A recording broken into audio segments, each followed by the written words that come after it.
Shrine board, shrine board, shrine board, shrine board, shrine board, होश में आओ, होश में आओ, होश में आओ, श्राइन बोर्ड, होश में आओ, होश में आओ, होश में आओ। जी, इस मुद्दे पे सकीना इट्टू खामोश है।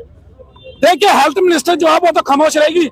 एनसी का कोई भी बोलने वाला नहीं है इसके ऊपर, क्योंकि एनसी इसके ऊपर बोलना ही नहीं चाहती। उनके मुख्यमंत्री बोल चुके हैं, वो तो हिंदू मुस्लिम की जो है वो उनको डिवाइड कर चुके हैं। वो कश्मीर के अंदर ऐसा लगा कि जिस प्रकार से वो कश्मीर के मुख्यमंत्री हैं, जम्मू के है ही नहीं, इस प्रकार की स्टेटमेंट उन्होंने दी है और उन्होंने जम्मू के बच्चों को नालायक बताया। तो उनके ऊपर क्या बोलूं, जो खुद ही इस प्रकार की भाषा का उपयोग कर रहे हैं, उसके बारे में हम क्या कह सकते हैं। लेकिन हमारा मुद्दा जो है वो श्री माता वैष्णो देवी मेडिकल कॉलेज है, और श्री माता वैष्णो देवी मेडिकल कॉलेज जो है वो श्राइन बोर्ड के अधीन है और वो यूनिवर्सिटी के अधीन भी नहीं है। तो हमारी मांग है कि जल्द से जल्द मेडिकल कॉलेज को जो बंद कर देना चाहिए, और क्यों इतनी जल्दी में जो है इस मेडिकल कॉलेज को खोला गया, इसकी भी जांच होनी चाहिए।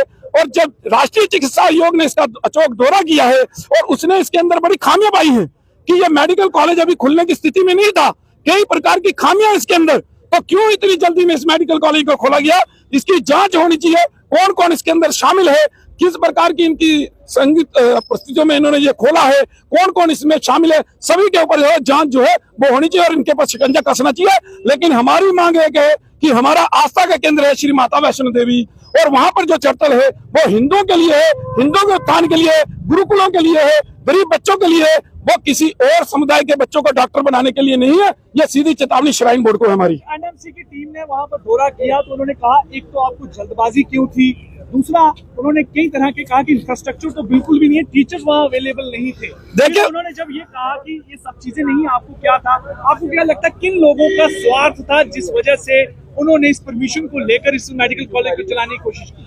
देखिए, इसके अंदर एक जो मेडिकल कॉलेज के डायरेक्टर हैं जेके बोपी है, मुख्यमंत्री हैं, जो सरकार है, इनके ऊपर सवालिया निशान है। क्योंकि क्यों इतनी जल्दी में खुला, इनकी क्या मिलीजुली साठगांठ थी, इसके ऊपर जांच होनी चाहिए। ये जांच की मांग मैं जो आपके मीडिया के माध्यम से करता हूं, क्योंकि किस प्रकार से इतनी जल्दबाजी में ये मेडिकल कॉलेज खोला गया, क्योंकि वहां पर सुविधाएं नहीं थी, क्यों इतनी जल्दबाजी की, क्यों एक साल का वेट नहीं किया गया, ये जांच का विषय है, इसके ऊपर जांच होनी चाहिए। इस बीच में जब विरोध प्रदर्शन जो है एलजी ऑफिस के बाहर हुआ, लोक भवन के बाहर, किसी तरह का कोई वहां से रिएक्शन नहीं आया। एलजी साहब ने अभी तक कुछ बोला ही नहीं इस पर, क्या कहना है? देखिए, एलजी साहब चेयरमैन हैं, उन्होंने इसके ऊपर जवाब दी है, उन्होंने जवाब देना चाहिए थे। उनके जवाब के लिए हम भी गए थे गवर्नर हाउस के बाद, हमने मेमोरेंडम भी दिया, लेकिन उसके ऊपर वो बिल्कुल नहीं बोले।